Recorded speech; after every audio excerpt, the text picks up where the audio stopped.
যে মানুষটা নিজের জীবনটা বন্ধক রাখে।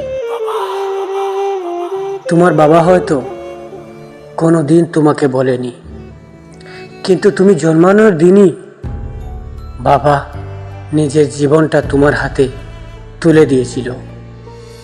তোমার প্রথম কান্না, তোমার প্রথম শব্দ, তোমার প্রথম হাঁটা, সবই সবই তার চোখে ছিল গর্ব। কিন্তু সেই মানুষটাই একদিন ধীরে ধীরে তোমার জীবন থেকে দূরে চলে যায়। না, বাবা দূরে যেতে চায় না, জীবন তাকে দূরে ঠেলে দেয়।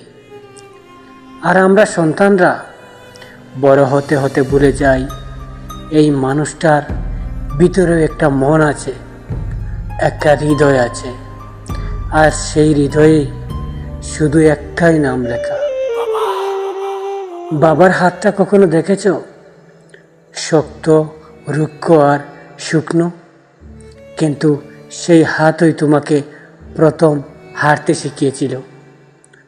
তুমি পড়ে গেলে বাবা তোমাকে ধরেছিল, তুমি দৌড়ালে বাবা তোমার পিছনে ছুটেছিল।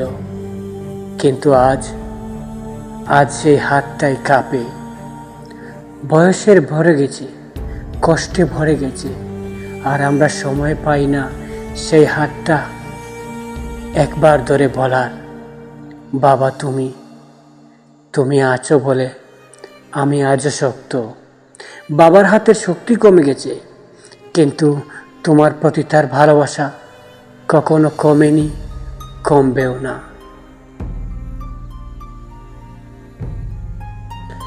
বাবা নিজের হাসির ভিতর কাঁদে, বাবারা কাঁদে না, এটাই আমাদের বল।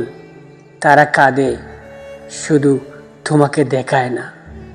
তুমি কষ্টে থাকলে বাবা রাতে ঘুমাতে পারে না, তুমি অভিমান করলে বাবা ভিতরে ভিতরে ভেঙে পড়ে, তুমি রাগ করে কথা না বললে বাবা দরজার দিকে তাকিয়ে থাকে।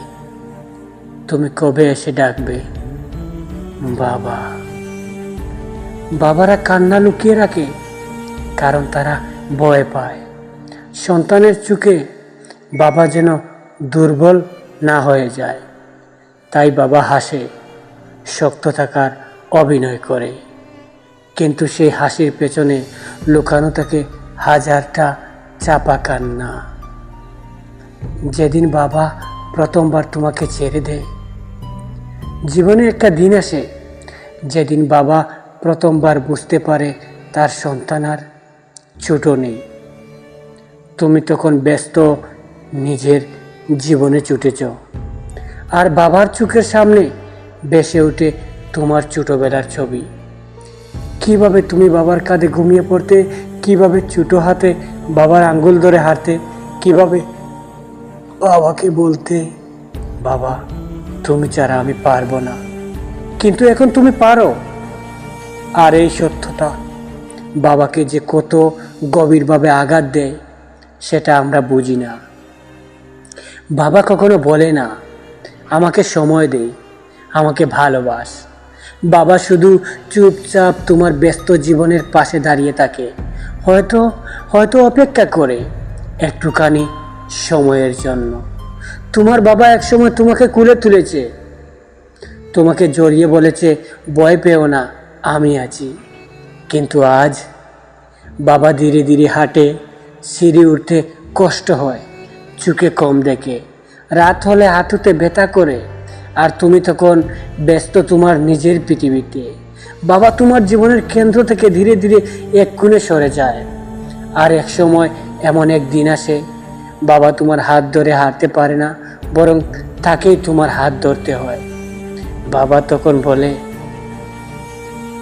একটু ধীরে হাঁটো। আর এই বাক্যটাই প্রমাণ, তোমার হিরো বাবা এখন দুর্বল হয়েছে। কিন্তু বাবা দুর্বল হওয়া মানে তার ভালোবাসা কমে যাওয়া নয়। বাবা দুর্বল হয় শুধু বয়সে, ভালোবাসায় নয়। সন্তানের ব্যস্ততা বাবার নীরব কান্না। তুমি ব্যস্ত, এটা স্বাভাবিক, জীবনে কাজ আছে, স্ট্রেস আছে, দায়িত্ব আছে, কিন্তু তোমার বাবা, তার পৃথিবীটা খুব ছোট। সেই পৃথিবীতে তুমি ছাড়া আর কেউ নেই। তুমি ফোন না করলে বাবা ভাবে হয়তো ব্যস্ত। তুমি আসতে দেরি করলে বাবা দরজার দিকে তাকিয়ে থাকে। তুমি ঘরে ঢুকলে বাবা দূর থেকে দেখে তুমি ঠিক আছো কিনা। আর তুমি ভুলেও বুঝতে পারো না, তোমার ব্যস্ত জীবনে বাবার জন্য 5 মিনিট সময় না পাওয়াটা বাবার বুকের ভেতর ছোট্ট একটা চুরি হওয়ার মতো লাগে। কিন্তু বাবা কখনো কিছু বলে না, কারণ বাবা অভিমান করতে জানে না। বাবার শেষ ইচ্ছা সন্তানেরই সুখ। শেষ বয়সে বাবা খুব কম কিছু চায়। বাবা চায় না বড় বাড়ি, দামি ফোন, দামি জামা। বাবা শুধু চায় আমার সন্তান যেন ভালো থাকে। বাবা জানে পৃথিবী একদিন তাকে নিয়ে যাবে, কিন্তু বাবা যাওয়ার আগে একটাই দোয়া করে, হে আল্লাহ, আমার সন্তানকে সুখে রাখো। বাবা তখন আর নিজের জন্য কিছু চায় না। তুমি ভালো থাকলেই বাবার জীবনের সব পূর্ণ হয়ে যায়। যেদিন বাবা চলে যায়, সবচেয়ে ভয়ঙ্কর দিনটা হলো যেদিন বাবা আর থাকে না। সেই দিন পৃথিবী যেমন ছিল তেমনই থাকে, কিন্তু তোমার ভেতরের পৃথিবী সম্পূর্ণ ভেঙে যায়। তুমি তখন বুঝতে পারো বাবা আসলে কত বড় বটবৃক্ষের ছায়া ছিল। বাবা না থাকলে ঘরটা অন্ধকার লাগে। বাবার চেয়ারে ধুলো জমে, বাবার ব্যবহৃত জিনিস ছুতে গেলেই বুক ধর করে কেঁদে ওঠে। আর তখন মনে পড়ে কতদিন বাবাকে সময় দাওনি, কতদিন বাবার সাথে ঠিকমতো কথা বলোনি, কতদিন বাবাকে বলোনি, বাবা আমি তোমাকে ভালোবাসি। কিন্তু তখন দেরি হয়ে গেছে, বড্ড দেরি হয়ে গেছে। জীবনের শেষ সত্য হলো বাবারা চিরদিন থাকে না, কিন্তু বাবা জীবনের চেয়েও বড়। আজ তুমি যেখানে দাঁড়িয়ে, তার পেছনে আছে বাবার রাতের ঘাম, দিনের কষ্ট আর বছরের পর বছরের ত্যাগ। বাবা হয়তো তোমাকে কিছু বলেনি, কিন্তু তোমার জন্য সে সব করেছে। আজ যদি তোমার বাবা বেঁচে থাকেন, তাকে সময় দাও, তার হাত ধরো, বলো, বাবা তুমি আছো বলে আমি আছি। আর যদি বাবা না থাকেন, তার জন্য দোয়া করো, আল্লাহ যেন তাকে জান্নাত দান করেন। কারণ বাবা শুধু একজন মানুষ নয়, বাবা এলো একটা জীবন, একটা ইতিহাস, একটা অদ্ভুত ভালোবাসার নাম, যা পৃথিবীর কোনো কিছুর সাথে তুলনা হয় না। বাবারা বড়ই অদ্ভুত। আসলে আমরা দেখতে পাই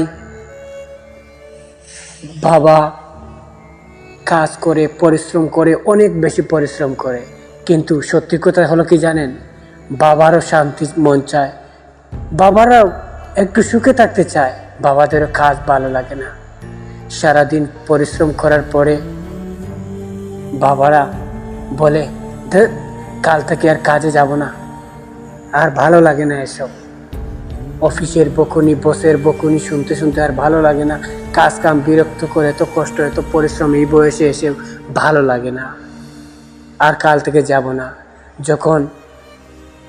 যখন পরিবারে এসে দেখে তার নিজের সন্তানের চেহারার দিকে তাকিয়ে থাকে, তখন সকালে ঘুম থেকে উঠে ব্যাগটা কাঁধে নিয়ে আবার অফিসে চলে যায়। এরই নাম হচ্ছে বাবা, এরই নাম হচ্ছে ভালোবাসা। প্রিয় বন্ধু, প্রিয় ভাই আমার, প্রিয় বোন, বাবা মাকে কষ্ট দিও না।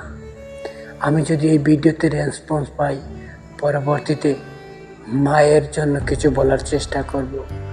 ভালো থাকুন, সুস্থ থাকুন। দেখা হবে অন্য কোনো এক নতুন ভিডিওতে। আমার জন্য দোয়া করবেন। আসসালামু আলাইকুম ওয়া রাহমাতুল্লাহি ওয়া বারাকাতুহু।